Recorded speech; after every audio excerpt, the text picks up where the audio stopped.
Hello,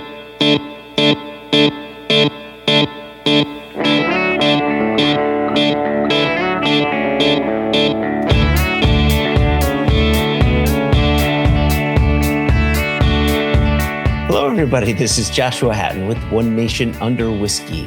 I am joined today by my co-founder, Jason Neal, Patrick Harris, Johnson Yellen.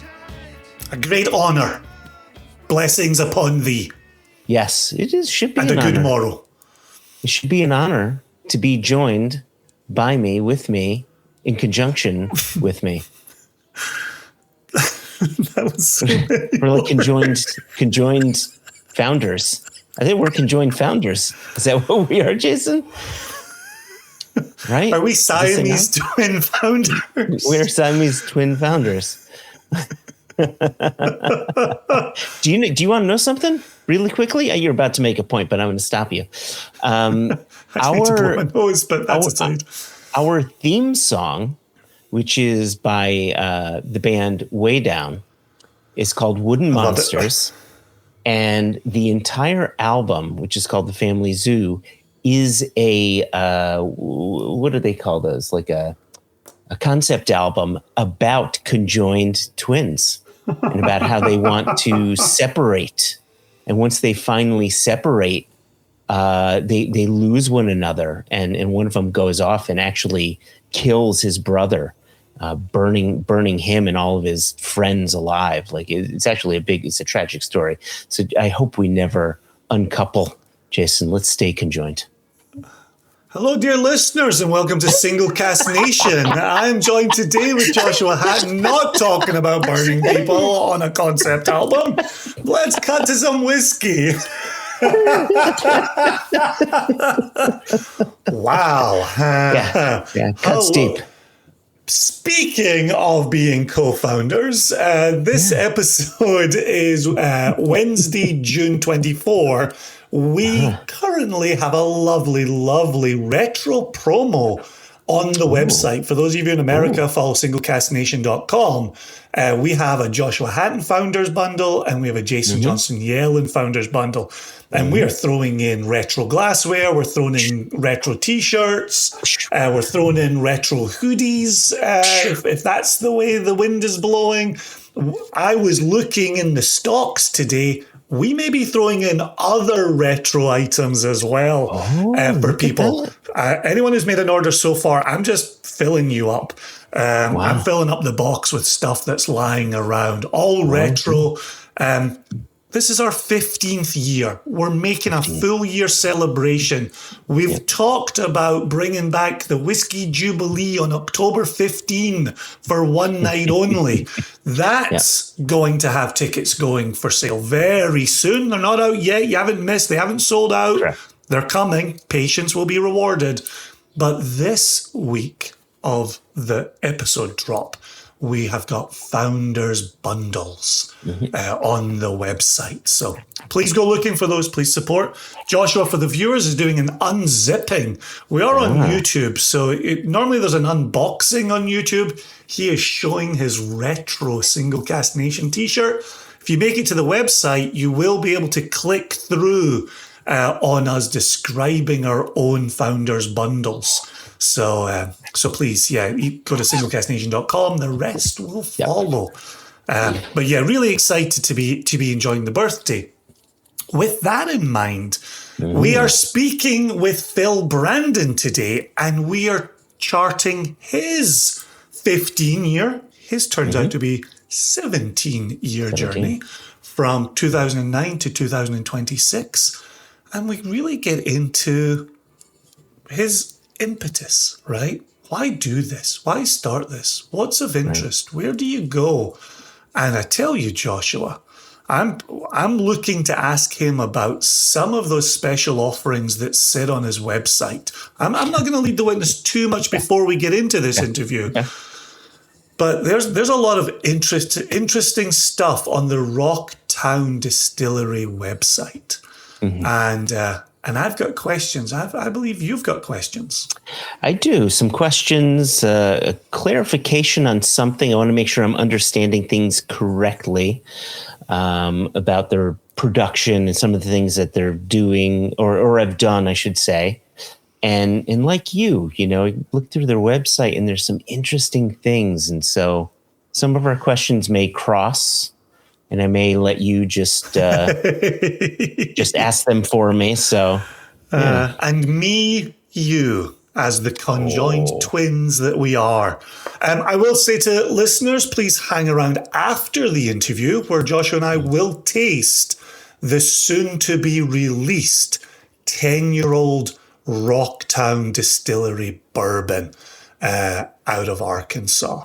We're going to get our laughing gear around that and give that a bit of a discussion as well. But before we get to our tasting of our selection, let's talk to the man himself and see how he came to be the man behind Rocktown Distillery.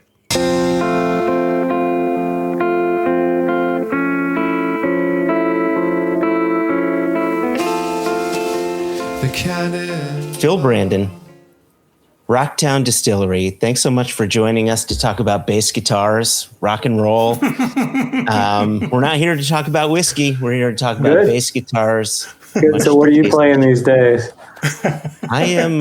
Jason makes his exit. So my main bass is a Healy guitar bass. My friend Trevor Healy is a luthier out of Massachusetts, and he made a custom bass for me for my what do they call it? What do they call that? My midlife crisis. Instead of a Camaro, I got a bass. Yeah, I gotcha. Yeah, I've had a Fender Jazz Bass Special since 1986, I guess. There you go. I did have a Warwick 5-string neck through that I sold recently because it was just gathering some dust and didn't really need it to sit. And needed a home where somebody could jam. But there you go. Yeah, and then this one was a staff Christmas present that they got custom made, and it's got the Rocktown logo there under the strings. And so it's a beautiful bass. Oh, thank you. It's supposedly barrel wood they got some staves and the guy flattened them, but I don't believe it. So, but have you played it? Have you put it through an amp? Yeah, no, it's cool. Yeah. I don't have my amp here to jam with you. Sorry, but man. Yeah, and I would have got my setup and everything. This would have been great. Dueling basses. Right. You two can have a follow-up episode at your leisure and just jam away. I'll be like fish in here. Let's go, yeah. I played in bands all through the early 90s, doing cover. Is that? Yeah, my fire alarm is going off. Just pause a second. Is my daughter smoking pot? Let's see what's happening. Oh, Jesus. And we lost him. There we go. All right. So Joshua, at least he didn't mute his mic though. Blessings to him for not muting his mic. I'm so glad we can still hear it as he gets closer to it. A few moments later. Did you just knock it off the wall, or what did you do? I took my, you know what I did? He wafted a bass. I took this 2-stringer and I just took the headstock. You're way deeper in it than I am. I need at least 4, but all right. Every once in a while, all you need is the 2. Gotcha. Anyway. Nice. So anybody who's out there wafting a towel has made a mistake. They should be wafting a 2-string bass guitar. 2-string. Much more effective. Yeah. That's it. Just an A and a D string. That's all you need. So wait, actually, I think we're here to discuss whiskey, right? Bourbon. Oh, I think. Sure, let's do that. You got my text. So, is that what that was? So anyway, Rocktown Bourbon, you guys started 2009. We're in our 15th year. I mean, so we always ask this question now in our 15th year. What were you doing 15 years ago? We know that you're 2 years into your distillery, but what was that looking like 2 years in? What was your life like? Oh God. it was hard times, man. That was, oof. Yeah. No, you think I'm not, we joke around a lot, but, first 5 years were rough. It was, treading water with the level of the water up here and the snorkel going up and trying to make it all go. So yeah, it was touch and go. It was hard being a small distillery in a small state, for sure. So you had made the transition from the corporate world into this being a man who makes bourbon. Yes. What was the runway? What did the runway look like for that? Was any part of the corporate gig adjacent to the spirits industry, or were you just a passionate spirits lover? No, I worked at Alltel Wireless, which was headquartered here in Little Rock, which at the time was the 5th largest wireless carrier in the country. Oh. And they got acquired by Verizon.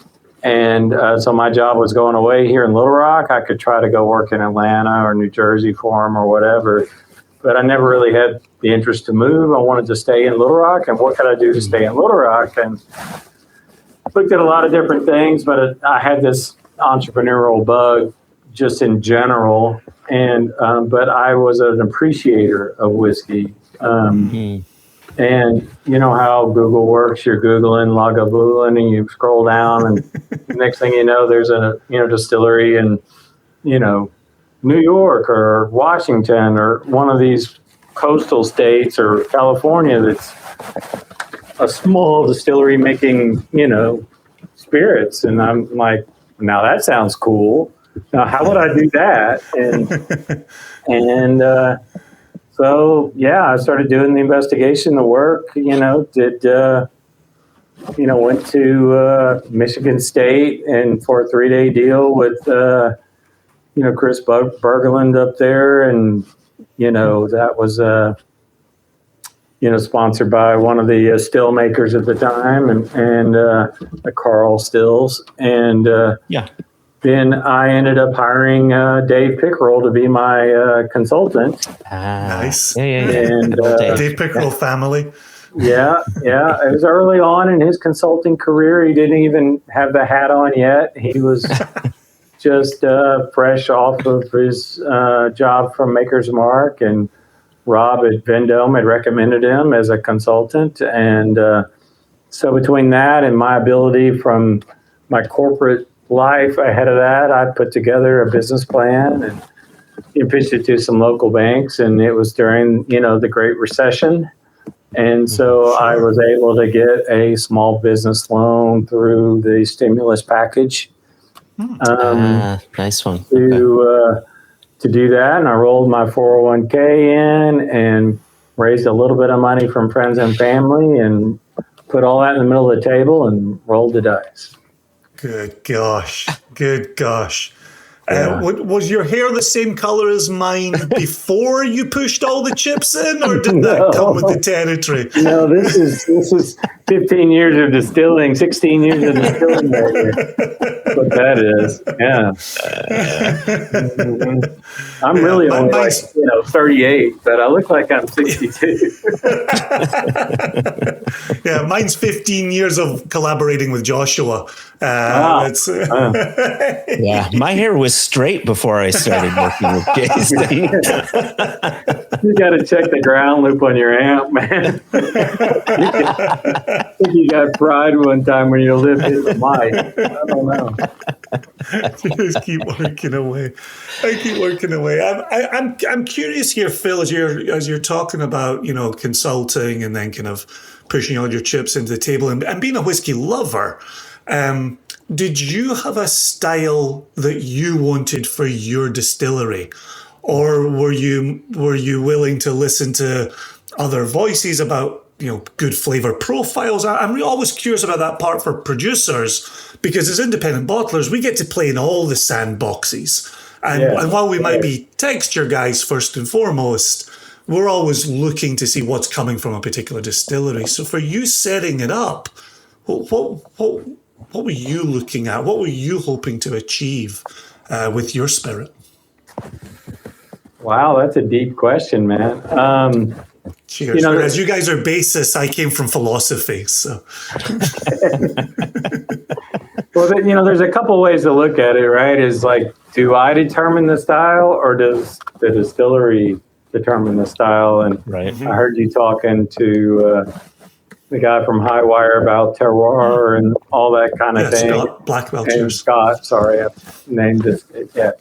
But, all that distilling. But, it's, I don't think, I've never been one of those people that said, okay, well, I'm going today to get, apple out of my still, and I'm going to distill it to get apple.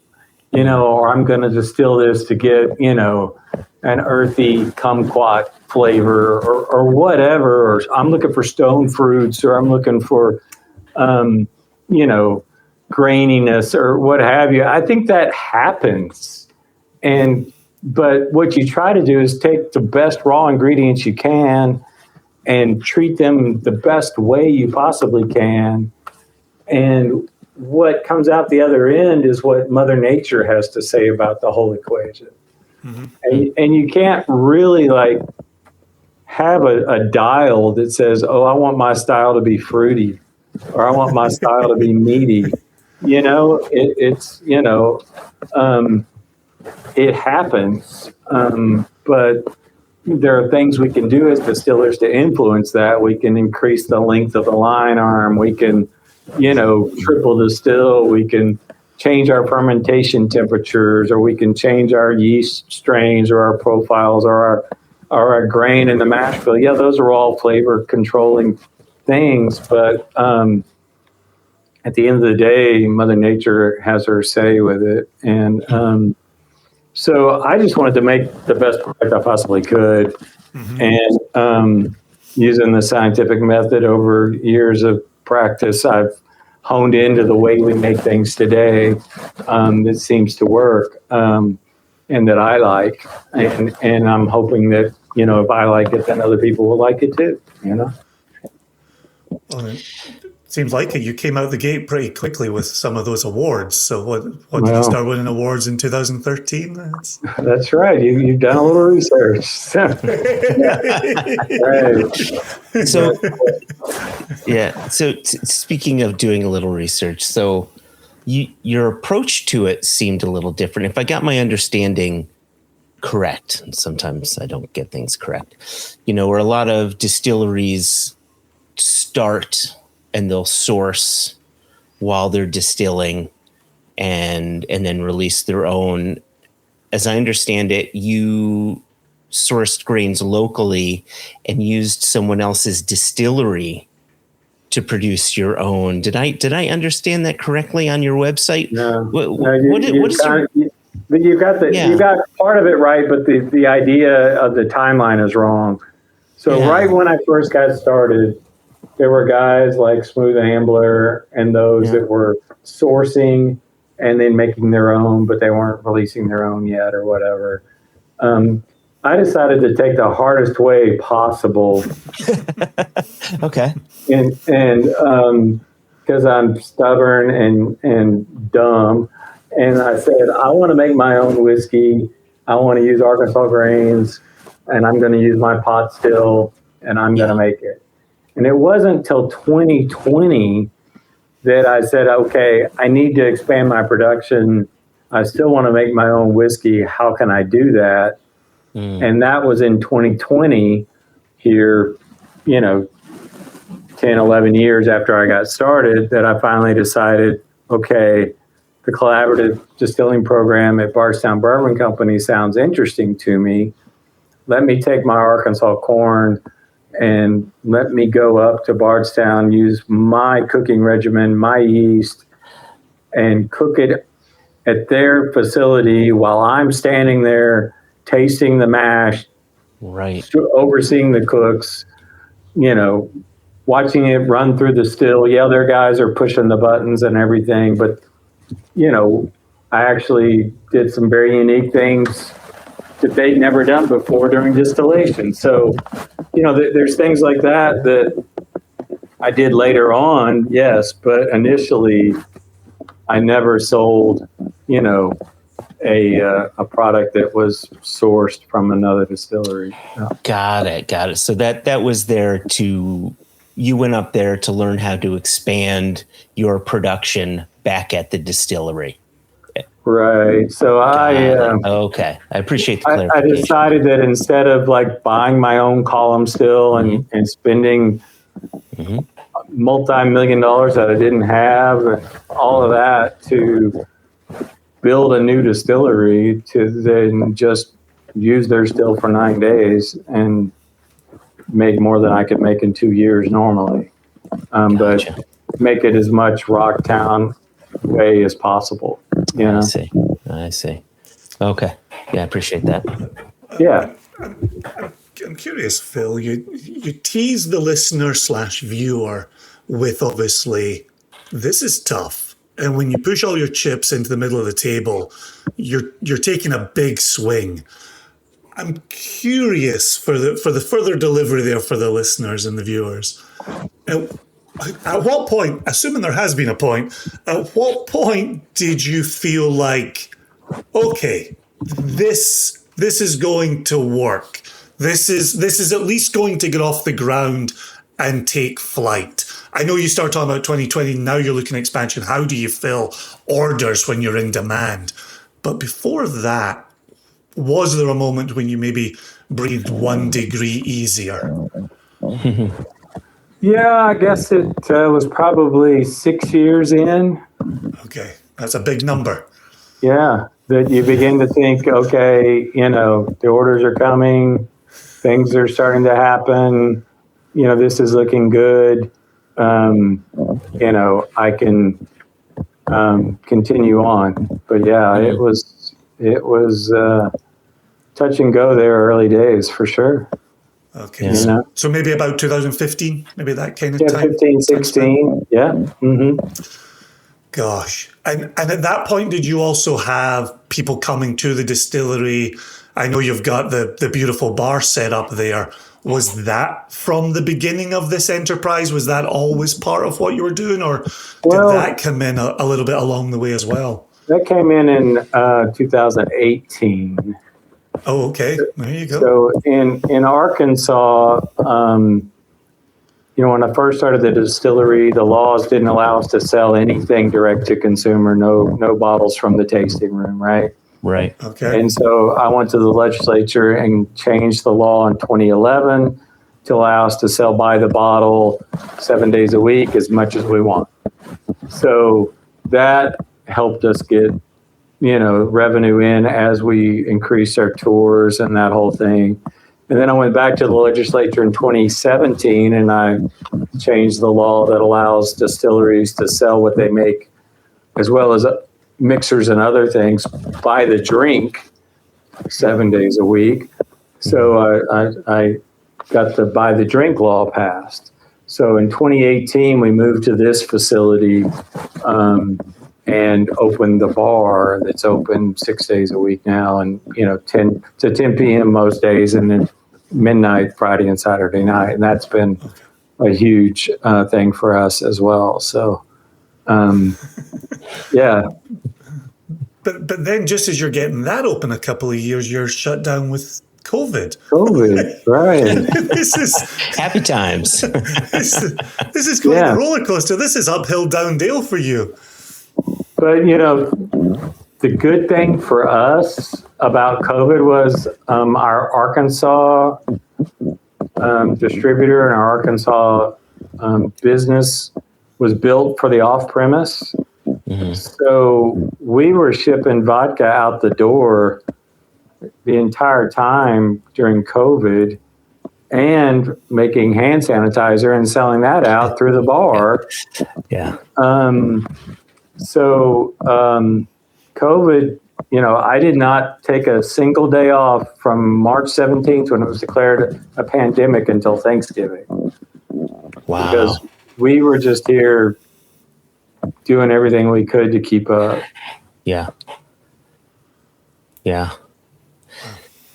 So COVID for a lot of brands, for a lot of distilleries, for as bad as COVID was for pretty much everything, it really seemed to be quite a boon for distilleries because people had nothing to do other than sit home and buy all the things. If your business was not hinged on on-premise business, on bars and restaurants, and you had a decent presence in the off-premise, which we did here in Arkansas and other places, you could continue to operate. And so it was not a bad thing for us from that perspective. Yeah. You know. Did it provide any other opportunities for you? Expansion in distribution, things like that? No, there wasn't really much of that going on, but through our existing channels, we were able to sell quite a bit, to the off-premise. Yeah. So. Okay, so to frame out this story, so 2009 we've got creation, then around 2013 you've got award-winning. Then around 2016, we rather selfishly have got a little cask going on. Thank you. Then into 2018, you've got the bar and the bar with the new facility around that time. Yeah, we moved, 2020, you've got the column still work going on at Bardstown, along with what you're doing every day in Little Rock, Arkansas at the distillery. For you then, what did coming out of the pandemic into, say, the next 5 years, what's that looked like for you? Just steady growth. We haven't,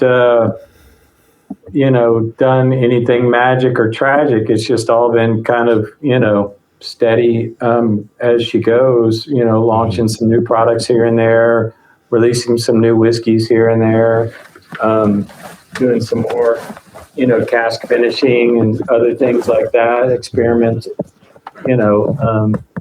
so yeah, we continued on our path.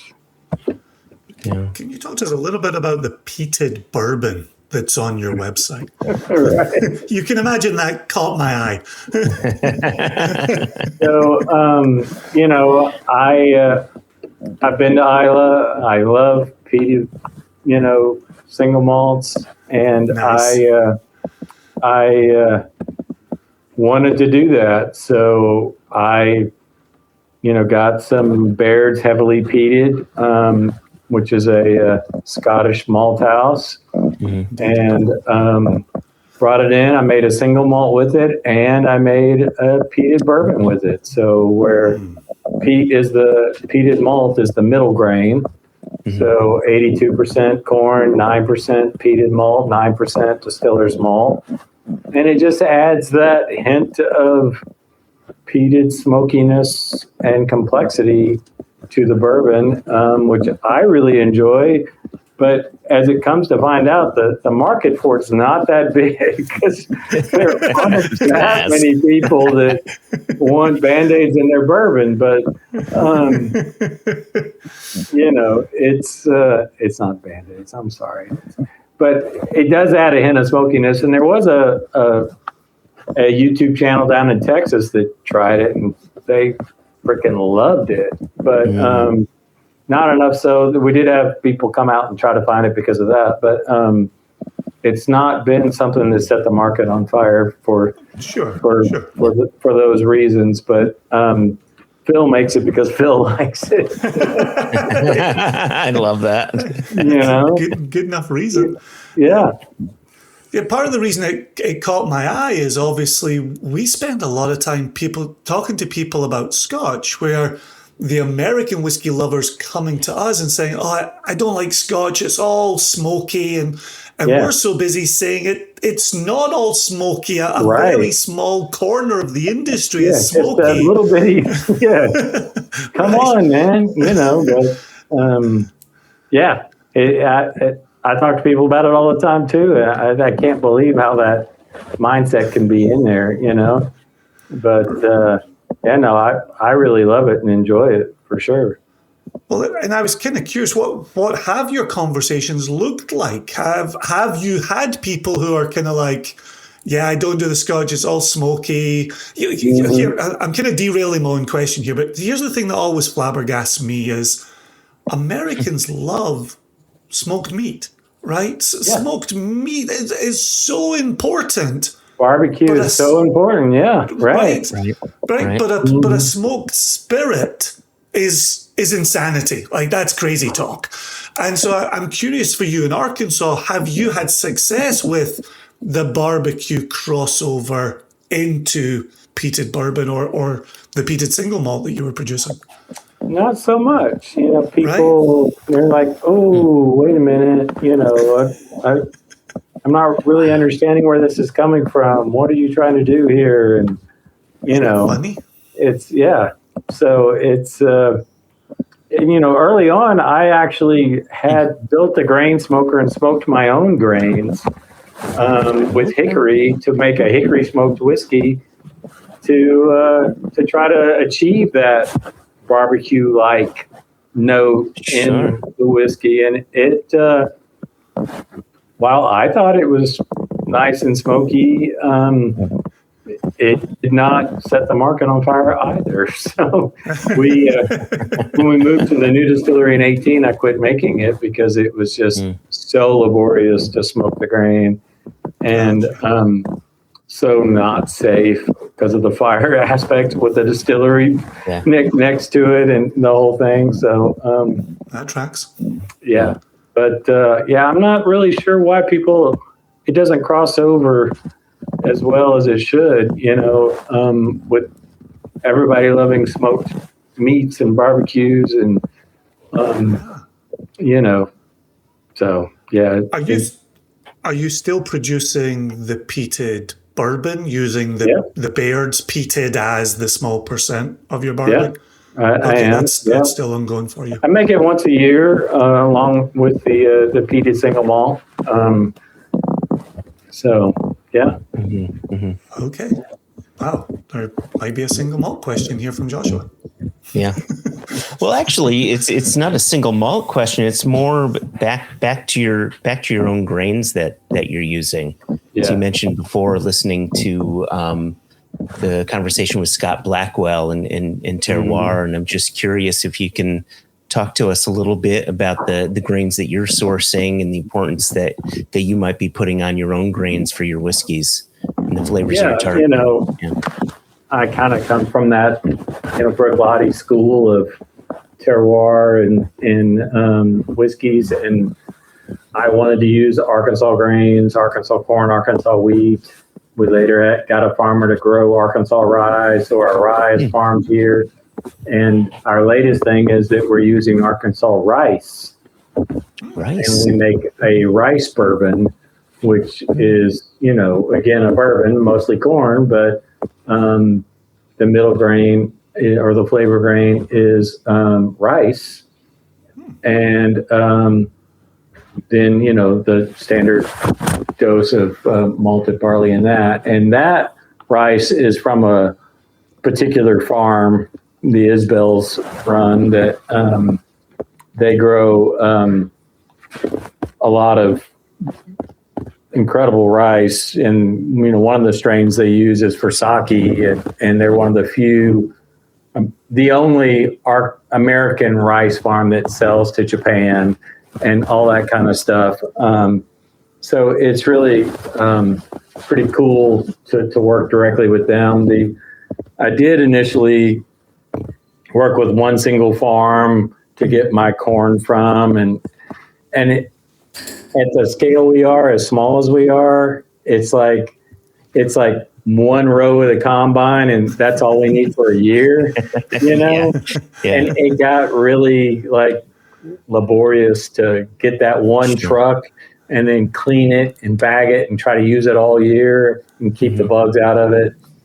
So we're not as designated as Scott is. It's the farms that we're actually getting the corn and the wheat from, but it's soft red winter wheat that's grown here in Arkansas.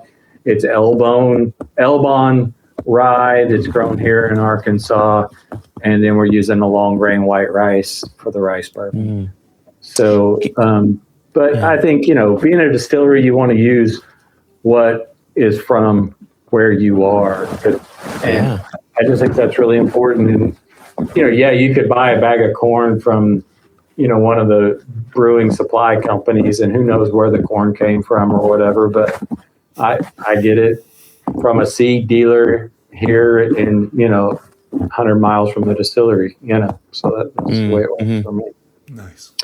Could we talk a little bit just about that rice, just in general? What sort of flavors is that bringing? I think of rice, mochi, I think of sweetness coming through. Is that what it's bringing for your whiskeys? It's bringing some sweetness through. When it's fermenting, it smells a little bit lemony, which is interesting. And that kind of comes through sort of citrusy in the bourbon itself after aging. But, it's clean. White rice, it adds a bit of sweetness along with the corn. It ferments extremely well. It's not foaming like rye is. I was going to ask about that. Okay. Yeah. So the last 2 years I've gone to Bardstown, I've taken my Arkansas corn and Arkansas rice up there to start laying down large, for me, a lot of barrels of rice bourbon to then release. But we do also do it in our pot still here, and we've got some that's 4 or 5 years old now as well. So, and then with the rice as well, I think of producers in Japan like Oishi and Fukano, and there are a few others that use predominantly rice. And in the fermentation process, they're using koji. Are you using koji in any of that? No. Okay. This is standard distiller's yeast, that we would use for a bourbon. We use that same yeast because, we're not trying to introduce a different, I didn't know how funky you were getting. I just, man, okay. I'm down with the funk. I can slap a little bit, but, I'm not looking for funk in the distillery. So, we do some funky things, but not with, the different molds and things that might be used for sake or things. But, I don't know if you know this, but Arkansas is the largest producing state of rice. We make more rice here than any other state. I had no idea. No. So that's why I was like, duh, why don't I make something with rice? So about 5 years ago now, 6 years, I guess it's been, I started making a rice bourbon. So, and the first batch was extremely well received. And it was like, okay, guys, well, it's going to be another 4 years. And then we'll do another one. You know how it is. So, and then we started just doing it, repetitively during one segment of the year, right after the rice harvest. Okay. So fresh for you there. Yeah, right. So how does your calendar fit together then? You've got the peated bourbon, you're saying is once a year. The rice bourbon, you're saying is once a year. You've got rye going on in there as well. You've got non-brown spirits, which we're brown spirits biased on these episodes. But how does your calendar kind of fit together? How does every little bit slot in there? Well, it is just that. It's a Google sheet. It's like, okay, we're going to make bourbon for 3 weeks, and then we're going to make low rye bourbon, and then we're going to make single malt, and then we're going to make rye, and then we're going to make chocolate malt and golden promise malt, and then we're going to make back to bourbon again, and then we're going to do another 3 weeks of that, and then and then it just rotates that way through the year, so that I don't do it like all in certain times of the year necessarily, except for a few things that I only do small batches of, because I want to have aged product available multiple times a year, not just like one swath a year, and boom, we bottle that. You know what I mean? That makes sense. Yeah, that Yeah. makes sense. Yeah. Yeah. Okay, now I'm going to ask my single malt question. You mentioned chocolate malt. You mentioned Golden Promise here. So let's talk. How are you using these components? Let's talk. So I did like a whole flavor grain series of bourbons that I used chocolate malt as the flavor grain. I used Golden Promise as the flavor grain. I used peated malt as the flavor grain, and I used unmalted barley as the flavor grain. And I did all of those with just 9% of the mash being changed into those other grains as a way to decide, how much influence, is it all the barrel, or does the grain really make that much difference? Sure. Yeah, excellent. And just 9% of it. And it absolutely makes all the difference. Just 9% of the mash bill being something completely different. So as an example, the 9% malted barley versus unmalted barley, what for your palate, what are you seeing as the main differentiating flavor factor there? Oh, geez, you're trying to get me to recall flavor notes and that sort of thing. It was,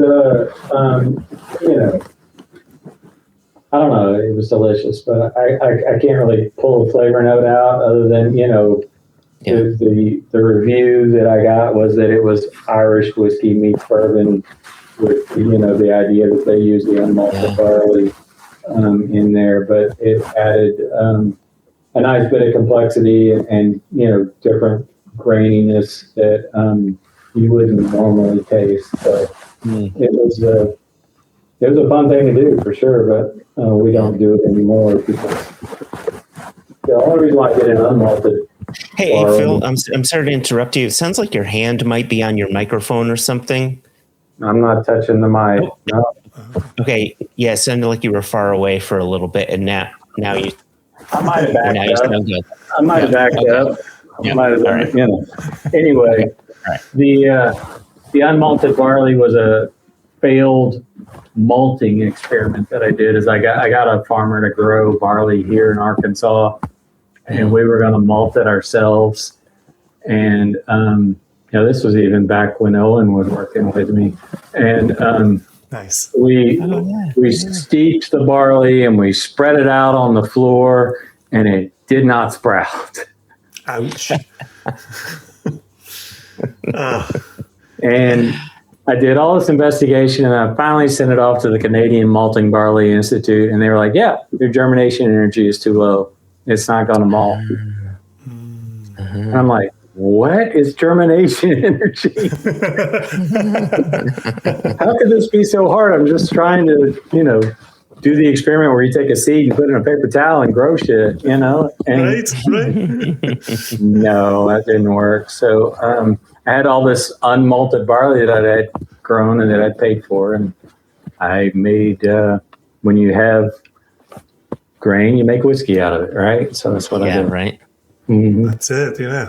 Gosh. Yeah. When you're looking at a floor full of failed experiment, you still have to turn it into something. Yeah. Right. And You spent your money. It was highly regarded and sold out, but There you go. There one you of those go. things. That's a silver lining on a cloud right there. Right. That's right, for sure. But the flavor grain bourbon is great, and we also make a Golden Promise, 100% Golden Promise single malt. Nice one. And we don't do a 100% chocolate malt. That'd be ridiculous. But That'd be, yeah. Did you find that drop in yield as you're mashing that? Yeah, for the chocolate for sure, and you couldn't. But you do get a lot of the dark roast notes straight through to the finished aged product for sure in the chocolate malt, and it's they're similar to peated. There are people that just frickin' love it, and then there's people that are like, "Oh, what is this?" Yeah. So many people, isn't there? Yeah. So many. Why don't they all love Pete, Phil? Why don't they all love Pete? Why don't they? Why don't they? Not everybody can be right, I guess. Right? Yeah. So when you're out and about and you're pitching bourbon in various forms and rye and single malts and those single malts in various forms, are you finding a consumer, we're talking about some of these flavors along the way here. Are you finding one of those offerings is really the cream that rises to the top in people's eyes? Do you find kind of a spattering of fans pertaining to the individual flavor profiles? Well, what is it that people really respond to in what you're pitching, Phil? Yeah, through distribution, we primarily just sell our standard wheated bourbon. Wheated, okay. We used to try to get all the different flavors, all not flavors, but all the different bourbons with the different mash bills and the education process, and it was too much for the distributor to get and to understand, to have all those SKUs. So we tried to narrow it down to where here in Arkansas we do have stores that carry a lot more SKUs just because this is our home state. But most of these, like the single malts and the cask finishes and that sort of stuff, is only available here at the distillery. Gotcha. So people are able to show up, get a part of that education on site, or even come back and track down a favorite that they're already on board with. Go through a tasting, that sort of thing, and try it, decide if they want it, and all of that. And that's been working well for us. Yeah. Yeah, you definitely hear that out and about what can you trust a distribution partner to be responsible for, and how many stories can they take on board for so many other brands. And I appreciate it's a busy spot. We're out here doing single casks, so each thing we put out into market is the brand new thing into market, and we're always trying to find how do you tell that story? How do you bridge that gap? With that said, actually, Phil, and I'm not going to put you back on the flavor spot, but I'm curious. The cask of Rocktown that we have the privilege of releasing was actually distilled March of 2016. And the label has a very loud and proud 10 years old on the front. And we haven't put a lot of 10-year-old bourbons out into the world. So we're really excited about that. I'm curious, kind of the way we've gone with our conversation today. What were things looking like? Where were you at in the journey March of 2016 when you were laying down that barrel at Rocktown? Yeah, it was just as we were starting to round the corner and think we kind of are going to be okay. But there was still some tumultuous times going on during that. And in 2015, we finally got Glazers to let us go in Arkansas, and we moved over to Moon Distributing, a locally owned distributor. And that's what made all the difference in the world for us. Sure. Nice. And very nice. We were starting to get some pull through with them, and that was starting to go well. And 2016, busy time for sure. But it was good, Yeah. But, for any of those casking laid down, did you think those would make it to 10? No. No.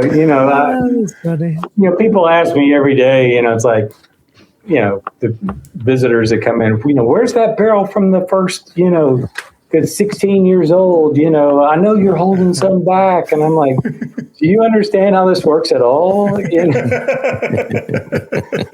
the business of selling whiskey, not of watching it evaporate. And you're like, what?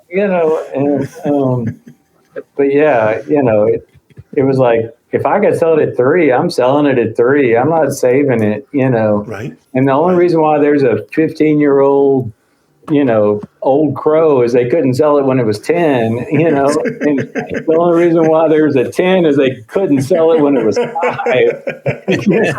I mean, people don't understand that, those are all little piggy banks sitting there. And, Right. with diminishing returns potentially every year that it sits there. So, The truth. Mm-hmm. I think we've got 181 bottles going out as a 10-year-old. So that's better yield than I would have thought, for sure. I did not expect that number of bottles from that cask. Super excited. What's your bottling proof ended up? What that end up at? So actually, I'm actually just double checking here so that I do give you the correct number. But it is showing at 63%. 63%, 126 proof is what we've got on the label here. So that went in the barrel at 110. Oh wow! So it went up a notch. I've got my pen. I've got my sample bottle. I'm taking my note. Right. Entry. Our entry proof for everything is 110 and has been since day one. So, and that's what happens here in Arkansas for us is our proof climbs for sure. Do you find it climbing reasonably quickly? Is it that type of climate where you can shoot up pretty fast?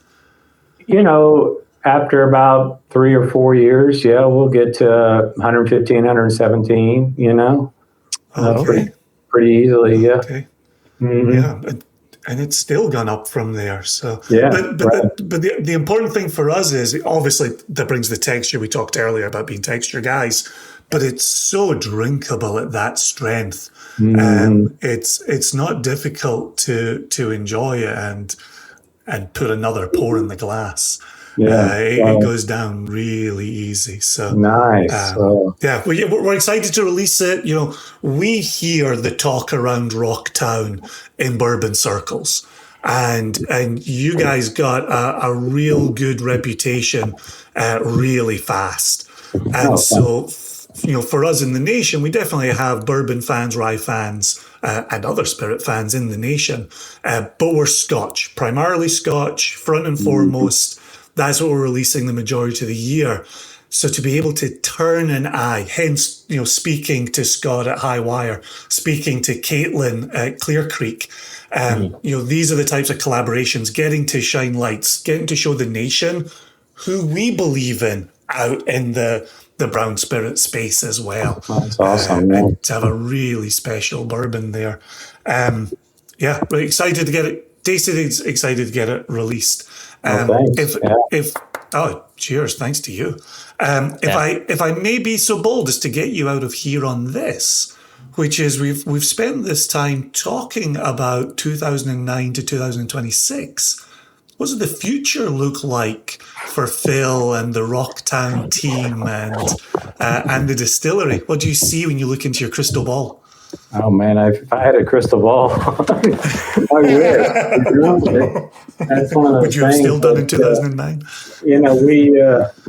We continue to grow every year. A lot of distilleries are struggling this year under the current economic climate that we're under, but we're actually doing well. We're actually growing. Nice. This year over last year. So congrats. Opening some new markets with distributors. We're hitting a pretty good stride right now, and I feel like we're well positioned to continue in the future. And my son has worked here for 7 years now, or 8. I don't know how long. It seems like forever.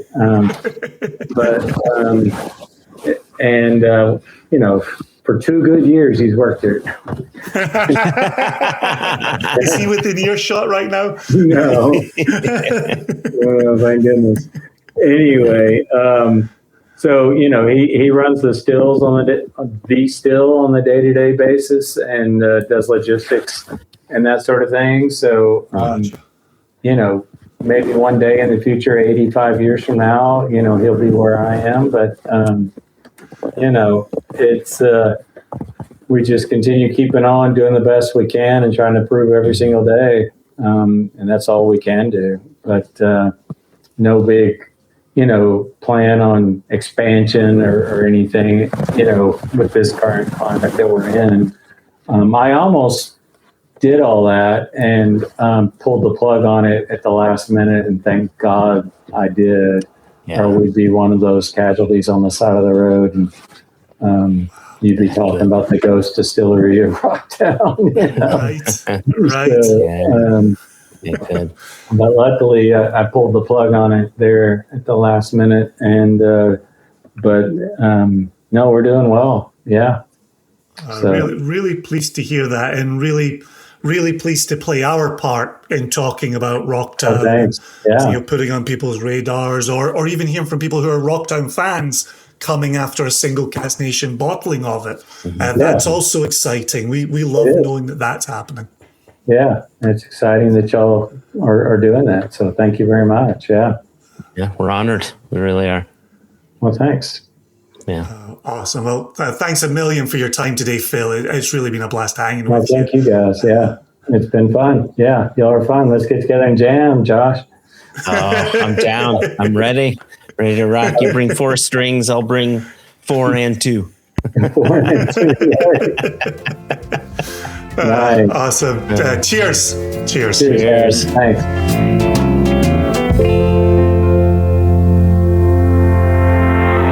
There's a number of... So first off, before I go on to the things that I've learned, I need to say thank you. Phil, that was a wonderful conversation.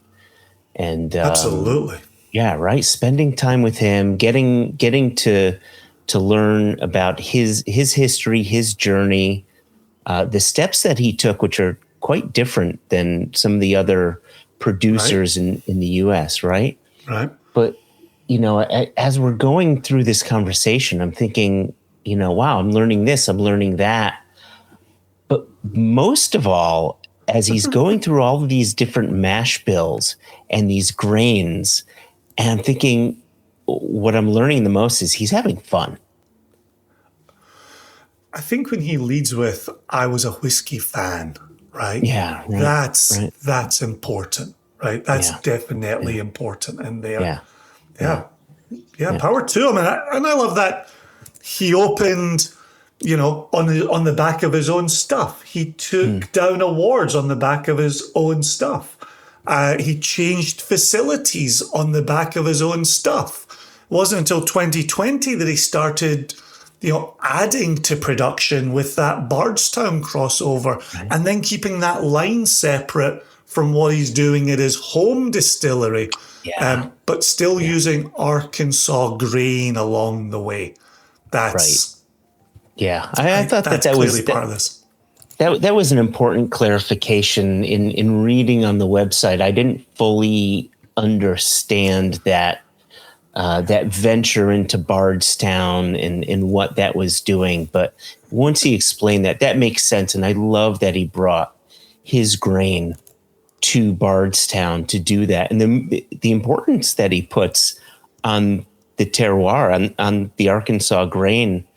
And, our last interview with Scott Blackwell, when we came out of the conversation, and I said, here I am starting to become a believer, if you will, of maybe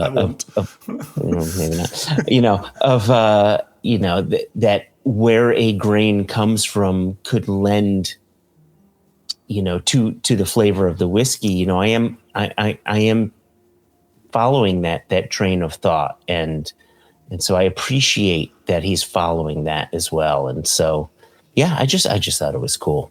Cool. Listen, with all these words said, and I agree, and I sincerely thank Phil for joining us. And we do mean it. It is an honor to bottle, a collaborative cask, a barrel with someone. So look at the color on this. Red brass is what we're talking about. Then also look at the oils. Look at that for subtle promotion, Joshua. The viewers are seeing a retro single cask nation glass right now. This can be yours if you pick up one of the Founders bundles on the website until the end of June 26th, the eve of my 52nd birthday. Stay tuned and I will give you my social security number before the end of today's episode. Mother's maiden name, it's all coming. It's all coming. Wow. So a beautiful color on this 10-year Arkansas grain-driven bourbon. Gosh, it's this like ooey cherry pie kind of thing going on that gets me right off the bat.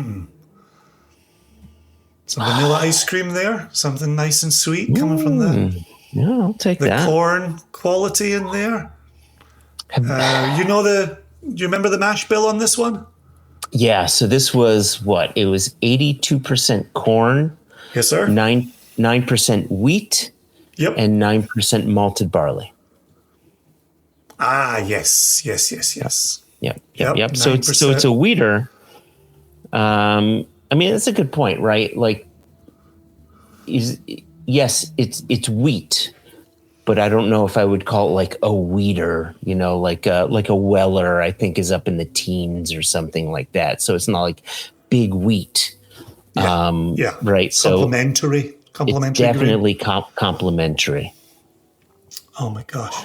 It's oh my gosh. It's so warm, right? You said warm cherry pie. I'm getting warm caramel, right? On the nose. For sure. What's the that nougaty thing that like the Italian white nougat with the nuts, the Tyrone nougat? Have you ever had that before? No, excuse me. Oh gosh. Yeah, I'm getting that. It's like a slight nuttiness that I think is from the malt, and then that nougat, that chewy kind of nougaty thing going on. With a little tickle in my throat, I thought just a little bit of that soothing, unctuous bourbon. It's just what my throat was calling out for. Oh my gosh. This label says 63% ABV, 126 proof. We just heard in the interview from Phil. This went into barrel at 110 proof, 55% alcohol. This drinks so luxuriously. The heavy texture on this protects from all of that alcohol. Oh yeah, I think, I wonder if it's that corn, right? Just like Highwire had that heft, that weight to it. This has that similar heft and weight to it. It's just so unctuous. It's so pleasing, so mouth coating. I will say Rocktown has a distillery on their website. They have a lot of cocktail recipes.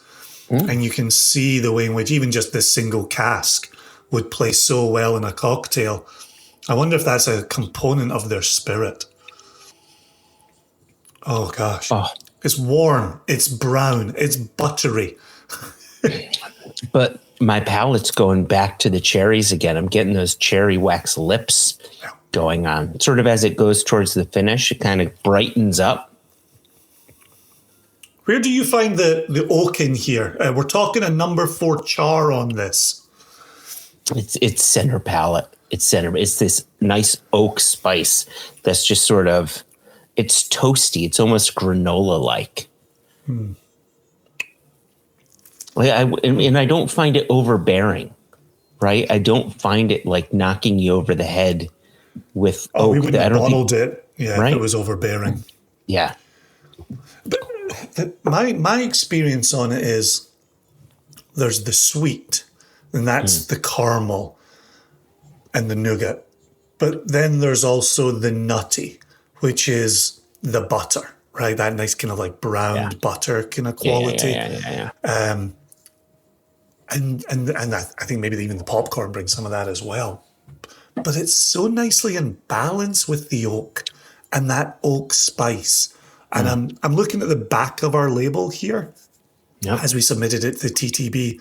and the flavometer shows a 7 on sweet, a 7 on spice, a 7 on oak, and then 8 on rich. Just nudging all of that up a degree. But when you, me, Jess, when we come up with these flavometers, there's the story that the flavometer tells that reflects the tasting experience. And that's why I love this. 7 sweet, 7 spice, 7 oak, 8 rich. That captures this for me. There are then individual flavor notes going on, but that's the overall arc of this tasting experience. Yeah.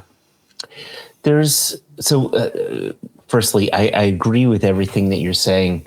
There's a note I remember getting on the finish, which was like a clove like note, right? We got baking spices and clove, but I'm also, and I've brought up this note before, and I would say it almost ventures into clove cigarette territory, which that's where I wonder the number 4 char comes in, where that delicate sort of smokiness, not smoke, but you know what I mean, that sort of charriness comes in. Charred effect. Yeah. Right. And joins forces with that clove. It's so pleasant, so pleasing. That clove is a great note. The cracked black pepper is there on the finish as well. This is not one note.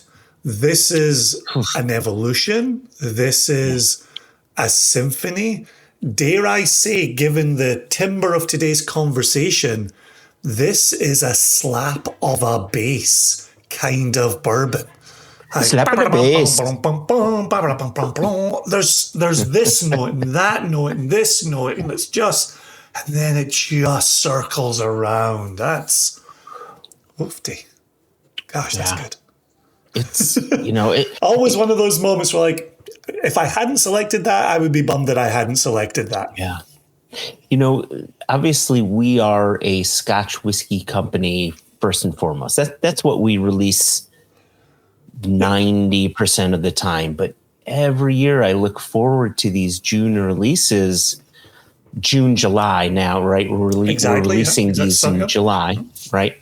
But it's that focus on Independence Days, that focus on American spirits. And as we're going through, right, with the Clear Creek and with this Rocktown and with the High Wire, right? And we've got others coming, I'm really looking forward to putting these out there. There's so much wonderful flavor. I'm so incredibly proud, not just of these whiskeys, but of the collaborative nature of these whiskeys.